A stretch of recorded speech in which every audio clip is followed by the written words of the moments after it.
Welcome to the Banner of Truth magazine podcast, where each week we bring you selected content from the magazine for your encouragement and edification.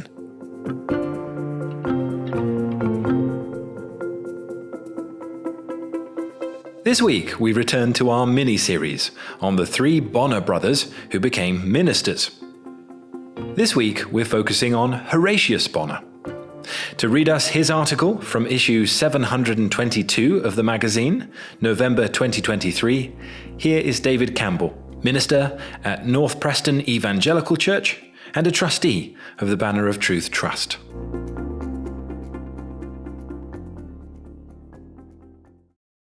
Horatius Bonar, the second of the three Bonar brothers. For almost 30 years, from November 1837 till June 1866, Horatius Bonar was a minister in the Scottish border town of Kelso. Communion times were especially precious. Looking back at them, one of the older members particularly remembers the short meeting for prayer after the evening service when our own Dr. Bonar and the other two Doctors Bonar, sometimes all three together in the pulpit, asked for a special blessing, concluding with the verse, "O may we stand before the Lamb, when earth and seas are fled, and hear the Judge pronounce our name with blessings on our head." I used to wish that we did not need to go down to the world again, but that we might go straight up into heaven, which seemed so near. The other two Doctors Bonar were Horatius's brothers, his older brother John and his younger brother Andrew, both of them ministers like himself. In a previous article we looked at John, the oldest of the three. In this we turn to Horatius, the second of the three. Horatius Bonar was born in Edinburgh on the 19th of December 1808. His brother-in-law, Robert Lundy, in a sermon preached after Horatius's death, says that those who knew him best and longest scarcely remember a time when he did not appear to be under the influence of divine things. He goes on to speak about how indebted Horatius felt to his godly parents, and then quotes some lines by Horatius himself in which he gives expression to this. "I thank thee for a holy ancestry. I bless thee for a godly parentage, for seeds of truth and light and purity sown in the heart from childhood's earliest age." If he was blessed in his parents, he was no less so in the men under whom he trained for gospel ministry, especially Dr. Thomas Chalmers, whom he always considered the greatest man he had ever met.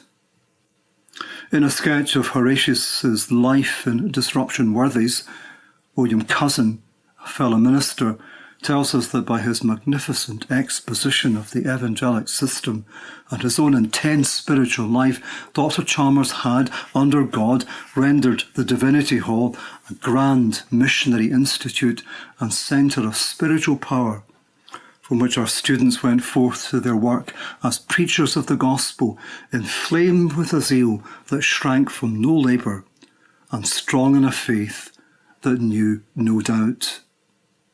After being licensed to preach by the Presbytery of Edinburgh in April 1833, Horatius became an assistant to James Lewis, minister of St John's Church in Leith, Edinburgh's port. His task was to engage in mission work. From a fragment of autobiography written towards the end of his life, we learn the following. "The district which Mr. Lewis allotted to me had a population of more than 3,000. Its streets and lanes were amongst the very worst in the town. But the work soon became pleasant, and we were welcomed even by the worst and wickedest. My commencement was of a peculiar kind. Mr. Lewis had secured a hall which held about 200 in one of those lanes, and I was to occupy it every Sabbath, forenoon and afternoon, with a Sabbath school in the evening. It had hitherto been used by a small body of Roman Catholics. I had scarcely begun the forenoon service when the door was thrown open and a furious woman walked in, shouting, 'My curse and the curse of God be upon you.' But there was no disturbance, and the curse did not come. but in many ways, both among young and old, the blessing followed us. That was the starting point of my work in Leith. Something else started in Leith, the writing of those hymns with which the name of Horatius Bonar is inseparably connected. Among the boys and girls that began to attend his Sabbath school, there was little enthusiasm for the singing of God's praise. What could be done to help them? They were fond of music, writes his son, and on weekdays could sing songs heartily enough. That gave Bonar the clue he needed. He would choose some of the tunes that the children liked to sing and put words to them. And it worked. The first hymn to be written, I Lay My Sins on Jesus, is sung in our churches to this day. It may interest readers to know that Bonar was surprised at how popular it became. It might be good gospel, he used to say, but was not good poetry. Another hymn written for the children, I Was a Wandering Sheep, was long popular too. So too a third hymn dating from his Leith days. It was probably in the year 1836, says his son, that my father first wrote a hymn not primarily intended for the young. To encourage his faithful fellow workers in his mission district, he wrote, to the tune of the Old Hundredth, the now familiar hymn, Go, Labour On. The details just given are from an essay prefacing a collection of Bonar's hymns published in 1904. It is full of interesting facts. One is that he had little ear for music. Another is that a number of his best-known hymns were to be found in Roman Catholic hymnals. His son remembers the answer he gave to someone who strongly advised him to refuse to allow this. Would you think it right if I were to decline an invitation to preach to a willing audience merely because they were Roman Catholics? We learn again that it was generally when he was away from his ordinary work that he wrote poetry. To write verses was one of his holiday recreations. Often at the seashore as a boy after our swim, I used to withdraw and sit aloof and watch my father pacing up and down some level beach or stretch of turf, writing, sometimes repeating a line or two aloud to try how it sounded to the ear ere he committed it to paper. Reference is also made to his strong sense of humour, a side of his character scarcely suspected by those who did not know him in private. It came to expression in poems and rhymes written for a little holiday magazine that was circulated among the wider Bonar family.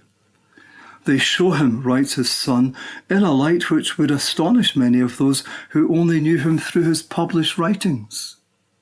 From first to last, he says, there have been published over 600 hymns and poems by Horatius Bonar, that figure including a number of translations from Latin and Greek. On the 30th of November 1837, Horatius Bonar was ordained minister of the new North Church in Kelso. It was, writes William Cousin, a blessed time for any man to enter on his ministry. The very air seemed charged with hope and expectancy. I found there plenty of work, this is Bonar's own reminiscence, plenty of workmen and plenty of sympathy, zealous elders, zealous teachers and zealous friends. The keynote that I struck was, ye must be born again, and that message found its way into many hearts. It repelled some, but it drew many together in what I may call the bond of regeneration. The disruption of the Church of Scotland in 1843, in which Bonar sided with those who left to form the Free Church of Scotland, brought an expansion of the work. Until the disruption came, he says, I had no access to the neighbouring parishes. But after that I found open doors and open ears in that populous district among all ranks of people. The work so grew that it was necessary to employ first one and then another evangelist, a Mr. Stoddart and a Mr. Murray. These two men traversed the counties of Roxburgh, Berwick and Northumberland with blessed success, whole villages being awakened, besides many stray souls, both young and old, gathered into the Church of God from various quarters. Bonar did more than just preach. He also wrote tracts, the first of which, The Well of Living Water, dates from 1838. Many more followed, and in 1846 they were gathered together and published in book form as the Kelso Tracts. The circulation of some of these tracts is astonishing. 1 million copies being sold of one of them, Believe and Live.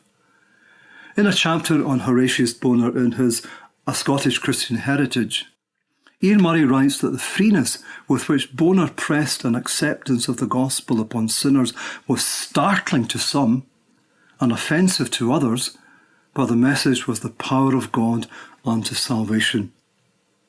I am truly delighted with your tract, Believe and Live, Dr. Chalmers wrote to him.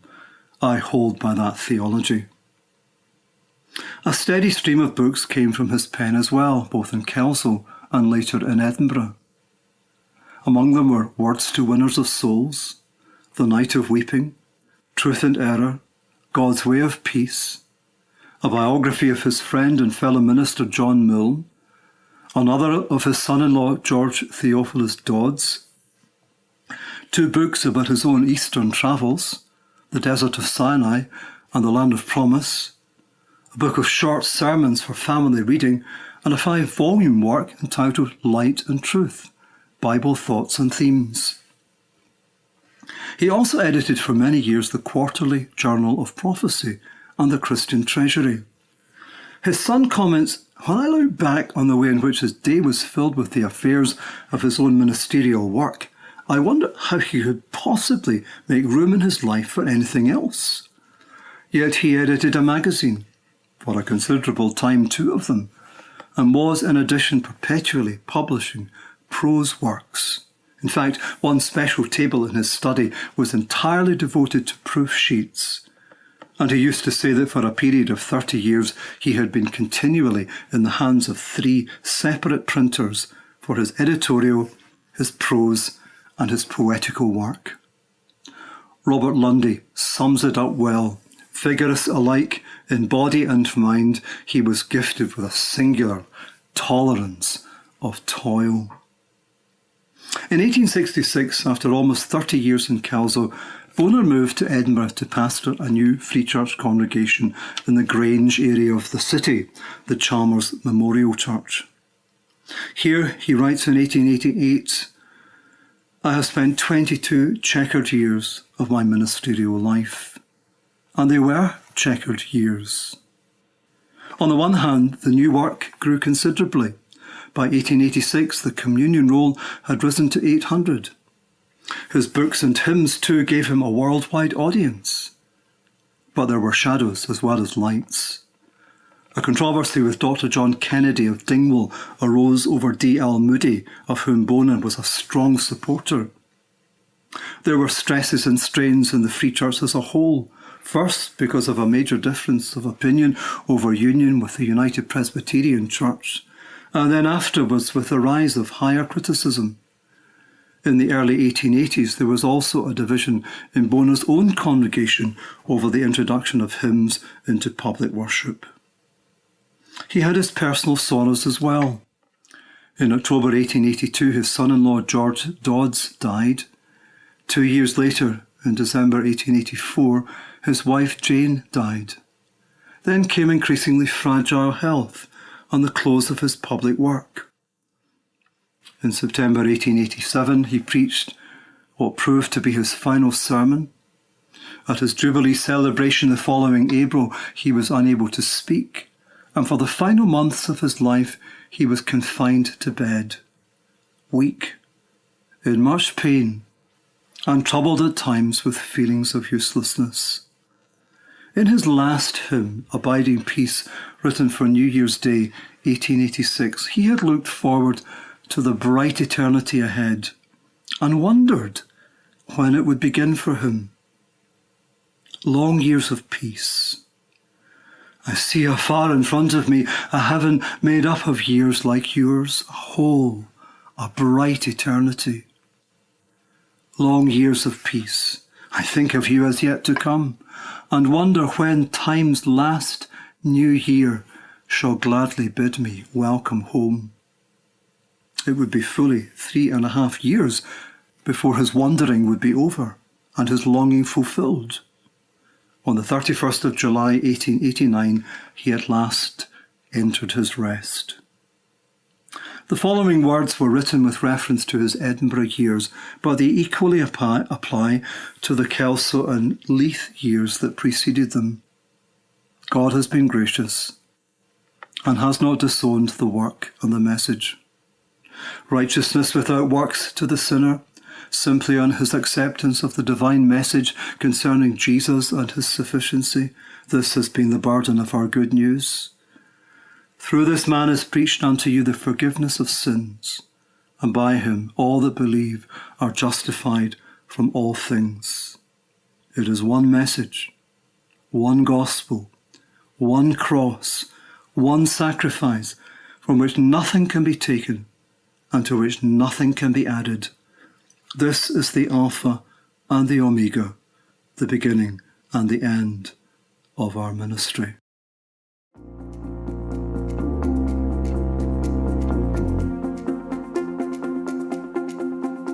Let's turn now to an article by Iain H. Murray, which appeared in the November 1989 issue of the magazine, number 314.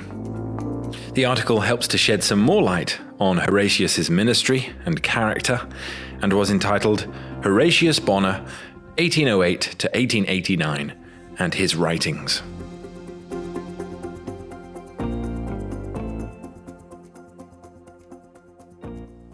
Had a biography of Bonar ever been written, it is apparent that his love of children and young people would have been a prominent feature.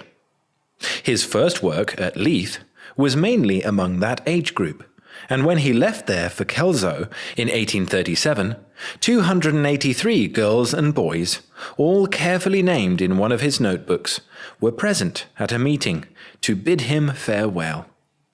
At Kelso, it is said that his sermons to the young were peculiarly attractive. On Wednesday afternoons, it was his custom at Kelso to hold a Bible class, and many years later, one of the young people who attended recalled the bright, happy band of schoolgirls sitting around listening to his earnest, loving, faithful teaching.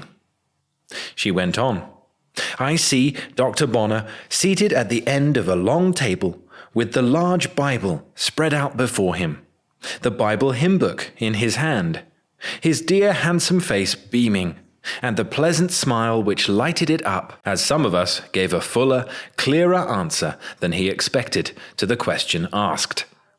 His son, H.N. Bonar, gives us some insight into his father's appeal to young people. He speaks of the happiness of his disposition and of the skill with which he guided his children. He very rarely said "don't" to me. Not that he did not indicate very strongly what he would like me to do. All my holidays were passed with him. We boated together, we walked together, we swam together, we climbed hills together. Stern? No. He was never stern in my boyish eyes.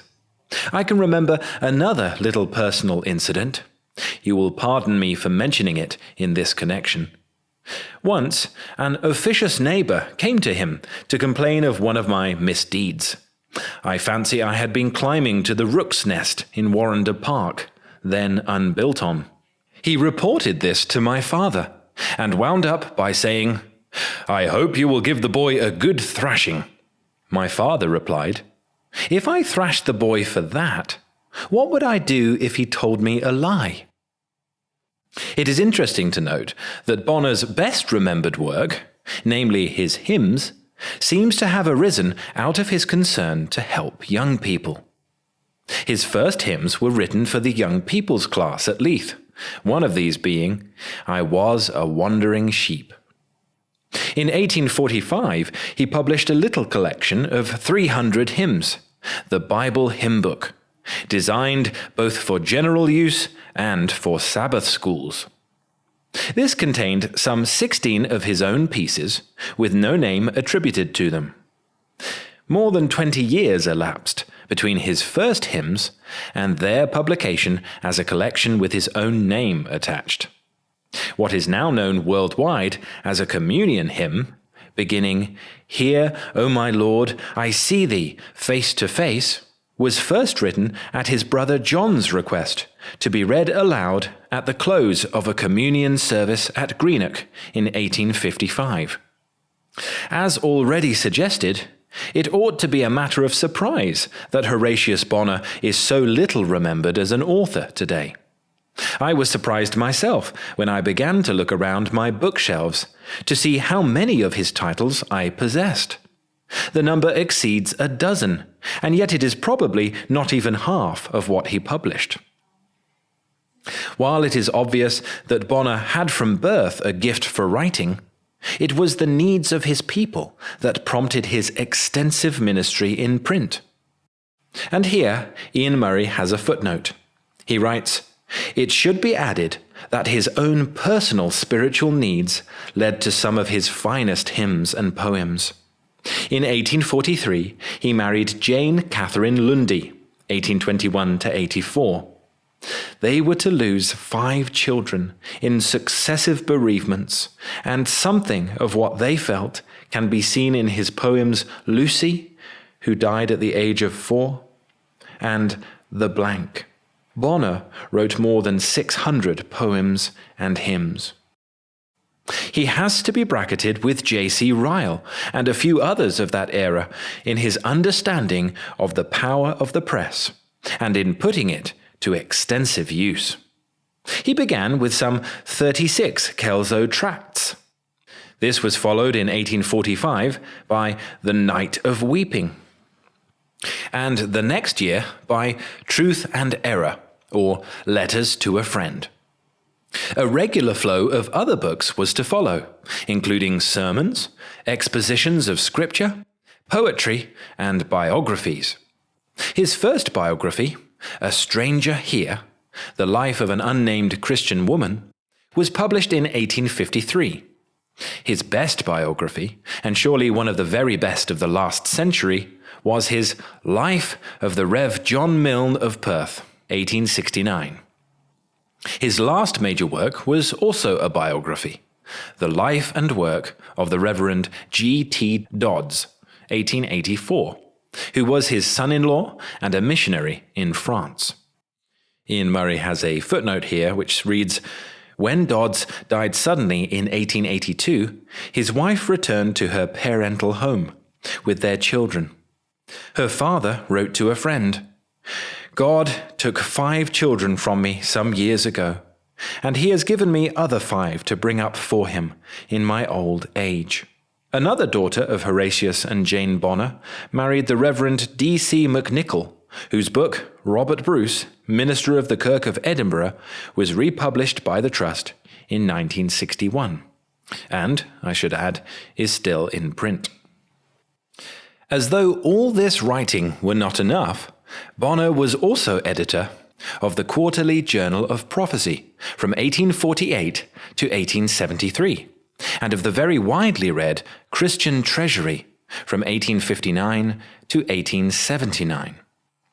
It is a pity that Principal John MacLeod, in speaking of the Bonar brothers in his Scottish Theology, concentrates on their prophetical views. He notes, almost in passing, that they did not shift the center of gravity of the gospel message from the word of the cross to the hope of the crown. It is true that both Andrew and Horatius were premillennial in their convictions, convictions which, at the time that they espoused them, were rare and regarded as peculiar in Scotland.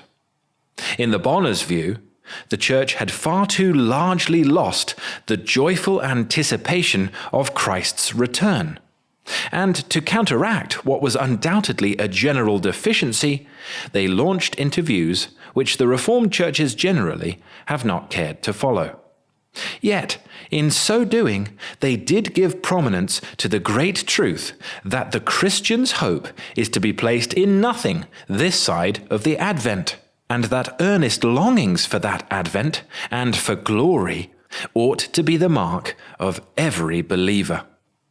Horatius Bonar has been described as a man with a nostalgia for heaven, and certainly many of his writings breathe this spirit. All his life on earth, he was homesick, says Robertson Nicoll. He was of those who declared plainly that they seek a country. The majority of Bonar's writings belong very definitely in their emphasis to the school of evangelism which came down through the Puritans and Jonathan Edwards, one of his favourite authors. It was Bonar in 1845 who had John Gillies' Historical Collections of Accounts of Revival reprinted at Kelso, and his preface to that fine volume, which is happily in print today, gives a true impression of the type of preaching which he longed to see restored. He believed in a free gospel. That is to say, a gospel unfettered by qualifications. The door has to be set wide open for sinners to enter, and they need to know that it is solely by believing, not by doing, that we enter the kingdom of God. This same emphasis is so beautifully expressed in many of Bonar's hymns. In his Life of John Milne, he describes the type of gospel preaching which prevailed in the era of revival witnessed in his early ministry, and says, "It was with this free gospel that the men of 39, 40, and 41 went forth to do the work of the ministry. It was with this weapon that they assailed the rebellious heart." Not parleying with the conscience, but laying hold of it. Not giving place, even for a moment, to the sinner's excuses or reasons for delay, but urging him with the divine demand and claim, calling on him, at the peril of aggravated and augmenting guilt, to receive at once the great salvation. Bonar had a great burden for the conversion of sinners. And yet it must also be noted how clearly he saw the danger of making evangelism the one priority of the church. Two of his most forceful early books, Truth and Error, 1846, and Man, His Religion and His World, 1851, are directed chiefly against the danger of superficial evangelism. He viewed as misguided any attempt to make conversion easier. He was concerned at the growing tendency to make conversion less dependent upon God, and at the failure to emphasize that the ultimate purpose of conversion is God's glory. We think if we can but get men converted, it does not much matter how. Our whole anxiety is not how shall we secure the glory of Jehovah, but how shall we multiply conversions. The whole current of our thoughts and anxieties takes this direction.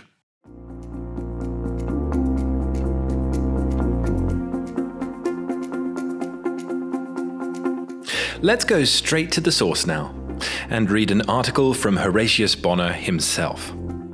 The following article, which appeared in the June 1971 issue of the magazine, is entitled Religion Without Theology.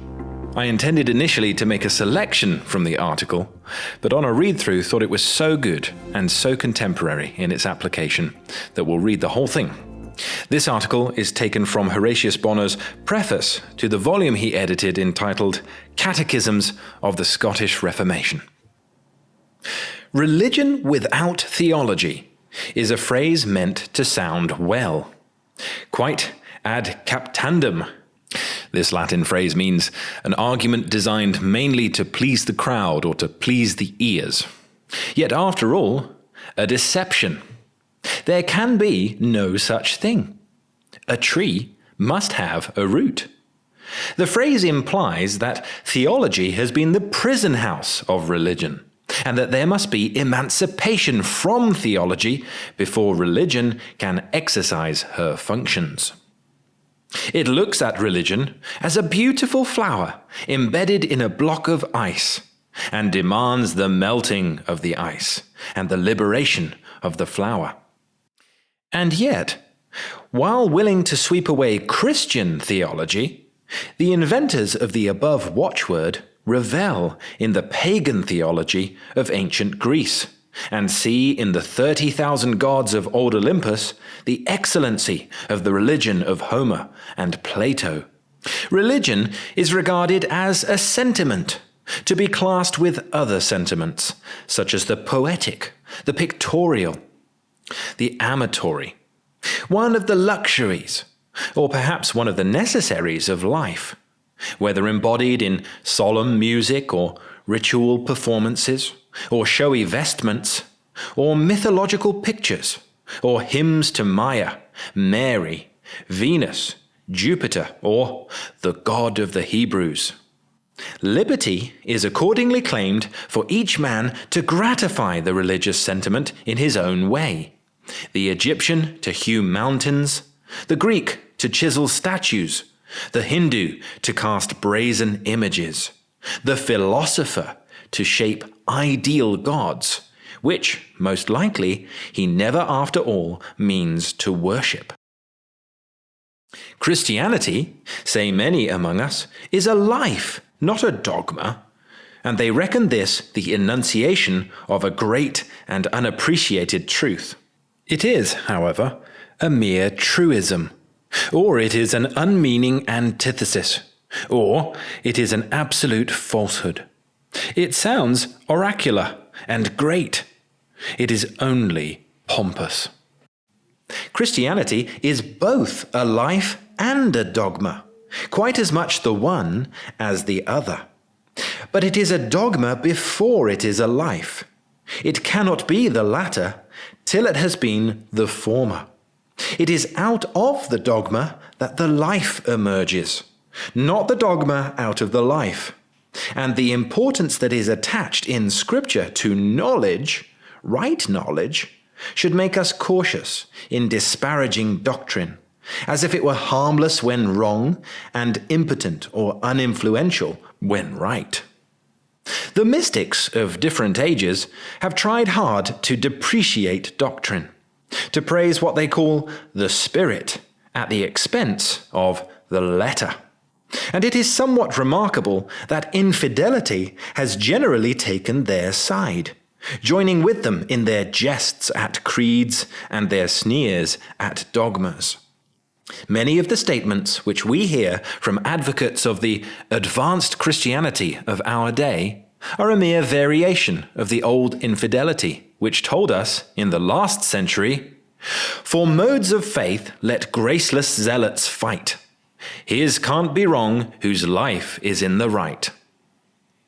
The object of thus opposing life to dogma is obvious enough, though not generally avowed.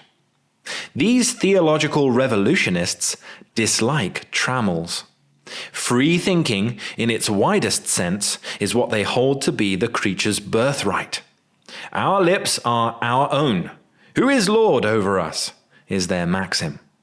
Our thoughts are our own. Who shall fetter them? Our pens are our own. Who shall constrain them? Thus, secretly at least, do many reason. Creeds, they say, are dungeons for the old. Catechisms are fetters for the young, and doctrine in general, at least if precise and defined, is inconsistent with liberty of thought and expansion of intellect. Life is a pliable thing. It is an unfenced common.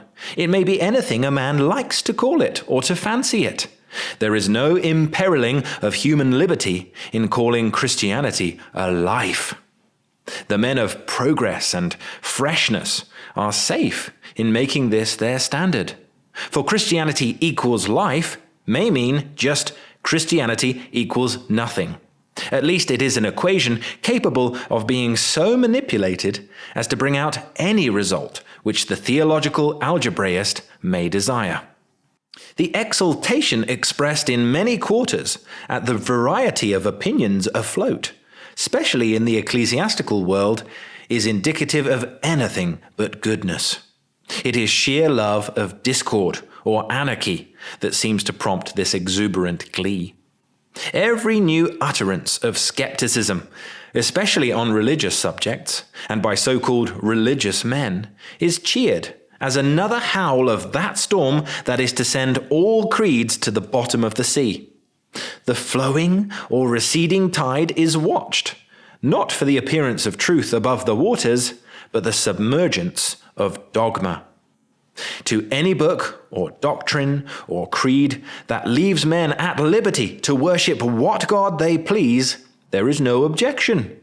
But to anything that would fix their relationship to God, that would infer their responsibility for their faith, that would imply that God has made an authoritative announcement as to what they are to believe and what they are not to believe, they object with protestations in the name of injured liberty. Their dislike of an inspired or even an accurate Bible sufficiently exhibits the dread they have of any such pressure upon the conscience as would result from a perfect revelation. Now, disguise it as we may, truth is dogma. Let men sneer at catechisms and creeds as bondage and shackles. Let them call them skeletons or bones or something more offensive still. These formularies are meant to be compilations of truth. Insofar as they can be shown to contain error, let them be amended or flung aside. But insofar as they embody truth, let them be accepted and honored as most helpful to the Christian life, not simply sustaining it, but also giving it stability and force, preventing its being weakened or injured by change, caprice, love of novelty, or individual self-will. The Bible is a book of dogmas and facts, these two parts making up the one book, as soul and body make up the one man.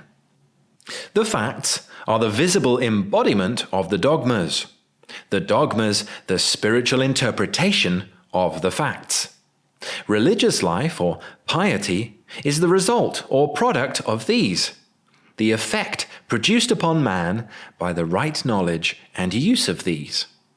Faith transfers them from the exterior region of our being to the interior, and, thus transferred, they issue in religious life comprehending both the inner spirituality and the outer walk.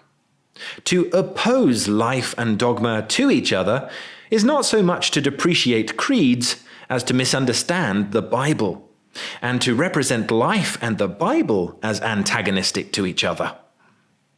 Few falsehoods are more insidiously working their way into the minds of men in our day than this, of setting life and dogma, religion and theology, the heart and the mind, in opposition to each other. Religion without a creed, religion without truth, religion without the Bible, religion without Christianity, religion without Christ is set down now, not simply among things possible, but amongst things desirable. Religion as a sentimentalism, an abstraction. Religion without reference to any book or any church or any particular God is to have our homage paid to it as a necessity, or at least a propriety, but no more. Unconditioned religion is to be accepted as not inconsistent with philosophy or liberty, but conditioned or defined religion is to be regarded as bondage or imbecility. It seems to be reckoned a discovery of modern philosophy, though it is but a reproduction of the idea embodied in the Roman pantheon, a felicitous discovery, the only preservative against atheism. For under such names as the silences, the solemnities, the darknesses, the eternities, everybody can worship what God they think best without irreligion, and yet without superstition. The intellect, it is said, can have nothing to do with the supernatural. And as Revelation professedly deals with the supernatural, it can only be received as poetry is received and dealt with. It appeals to certain religious tastes or instincts in man. Let it be used to gratify these, but let it be understood that, as the declaration of truths claiming submission from intellect and conscience, it is now out of date. Let men, if they please, gratify their religious taste by reading the Bible, but let no one deliver himself over to the baseness of believing what it says. The mind, or understanding, occupies large space in all inspired directions, for the instruction of either young or old. A people of no understanding, Isaiah 27:11, is God's name of reproach to Israel in the day of their apostasy. And his description of their return from their evil ways is, "They that erred in spirit shall come to understanding, and they that murmured," the rebellious, "shall learn doctrine." See Isaiah 29:24. That the soul be without knowledge is not good, says the wise man, Proverbs 19:2. And acting on his own proverb, the preacher still taught the people knowledge. He sought to find out acceptable words, words of truth. See Ecclesiastes 12:9 and 10. And though knowledge and wisdom are not identical, yet he places them side by side, as of one kindred, one brotherhood. There may, no doubt, be knowledge without wisdom, but there cannot be wisdom without knowledge. Errors, falsehoods, uncertainties are as much at war with sound wisdom as with sound knowledge, are as inconsistent with truth as with goodness. A man of wisdom, but without the knowledge of God, or a good man, but far gone astray in error. These are not formulae which Scripture anywhere allows, though so common even among those who name the name of Christ. Our reformers, following Scripture, abhorred error. They regarded it as sin, as in itself evil, and as the root of almost every evil.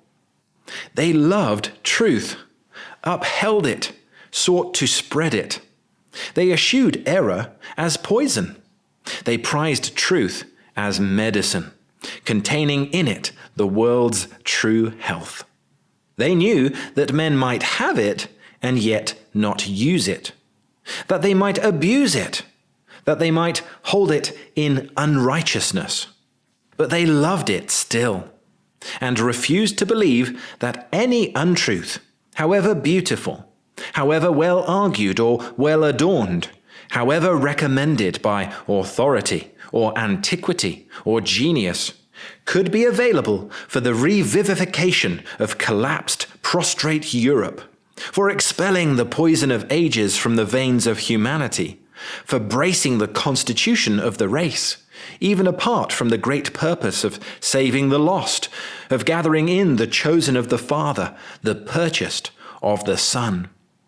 Our reformers, working on the model of the Bible, labored to set truth before the nations. They did not despise head knowledge. They were careful that head knowledge should be true knowledge, and, insofar as it was so, they urged its widest propagation. Undeterred by the thought which acts as a drag or damper on some, what is the use of head knowledge without heart knowledge?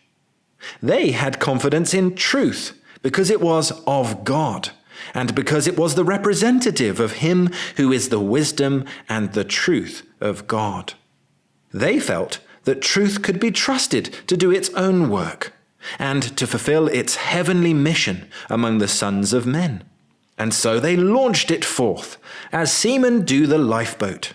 They spread it far and wide, as husbandmen do the precious seed, believing in its vitality and its power to spring up and cover the broad fields of earth with its summer green and autumn gold. They had faith in the truth, because they had faith in the Bible. And they had faith in the Bible because they had faith in God and in His almighty, all-quickening Spirit. Are we not often traitors to the truth under the pretext of cautioning men against head knowledge. In decrying the latter, do we not often disparage the former? Are we not cowards in our propagation of the truth? Are we not but half in earnest, playing with the sword, not wielding it, or wielding it with a timid, unbelieving arm, as those who have no confidence in its edge or power? Truth is one, not many. Truth is sure, not doubtful. There is but one true creed, one gospel, one revelation. There is but one faith that saves and blesses.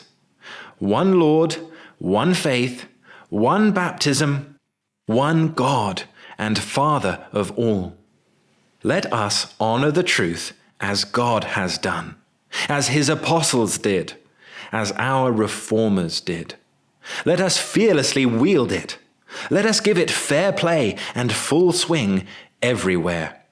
It is quick and powerful, sharper than any two-edged sword. It is a fire melting the iron. It is a hammer breaking the rock in pieces. Truth is not the feeble thing which men often think they can afford to disparage. Truth is power. Let it be treated and trusted as such. We need not discuss the question as to the frequent divorcement of head and heart in the matter of knowledge. Let us beware of undervaluing either. But still more, let us beware of that unscriptural, unphilosophical sentimentalism, which affirms that the heart may be all right when the head is all wrong. It was this noble confidence in the truth that led the reformers to compile their confessions and catechisms. Not that they worshipped dogmas and abstractions, whether bare or jeweled, but they clave to the truth. And they, like men of straightforward understandings, knew that truth requires to be defined, gathered up, condensed, presented in different forms, so as to suit, as much as may be, all classes, all ages, all minds. Hence they compiled their forms of sound, wholesome words, their moulds of doctrine, not to stereotype truth after one exclusive pattern, not to compress and stiffen it into fixed human shapes, or to destroy the divine order in which it is given us by confining it to a human classification, or to alter its divine proportions and large amplitude of sweep by expanding unduly that which God has not expanded, or narrowing that to which he has given breadth and fullness according to his own purpose and knowledge, but to facilitate the expulsion of error and the entrance of truth, to present God's testimony to man in such aspects or proportions or fragments as would make forgetfulness or erasure from the mind and memory all but impossible. What a stirring call that is, to prize truth as we prize the Bible, as we prize the God of the Bible. To finish off this week, we're going to listen to one of the many hymns Horatius was to write. This hymn, Everlasting Light, is a wonderful song and prayer to the one who is himself truth. The second verse reads as follows. O everlasting truth, truest of all that's true, sure guide of erring age or youth, lead me and teach me too. May we, like Horatius Bonar, be led by and to the only one who is himself everlasting truth and everlasting light. O everlasting light, shine graciously within, brightest of all on earth that's bright, come shine away my sin. O everlasting truth, truest of all that's true,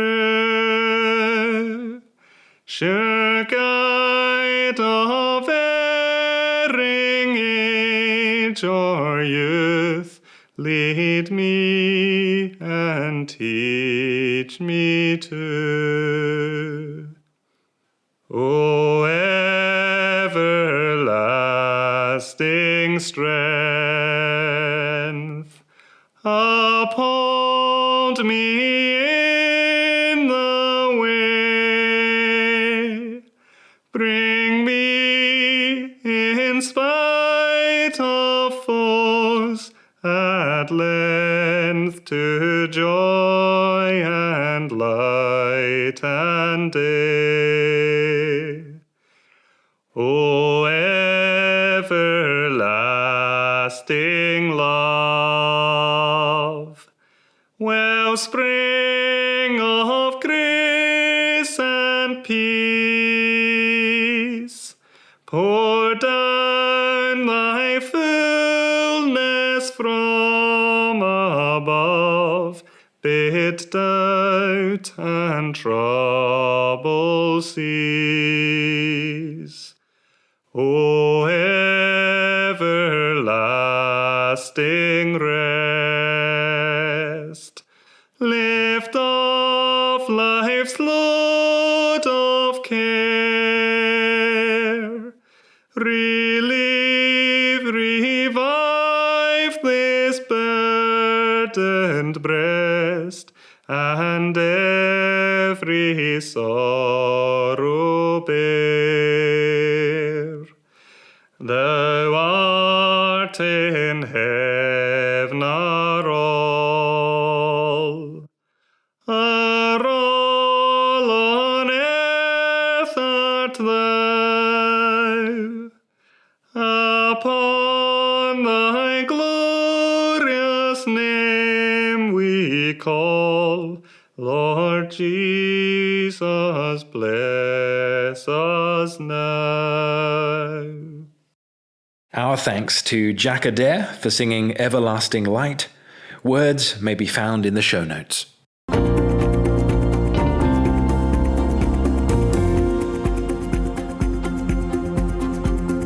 Thank you for listening to the Banner of Truth magazine podcast. To subscribe to the magazine in print or digital formats, or both, see the show notes or visit banneroftruth.org.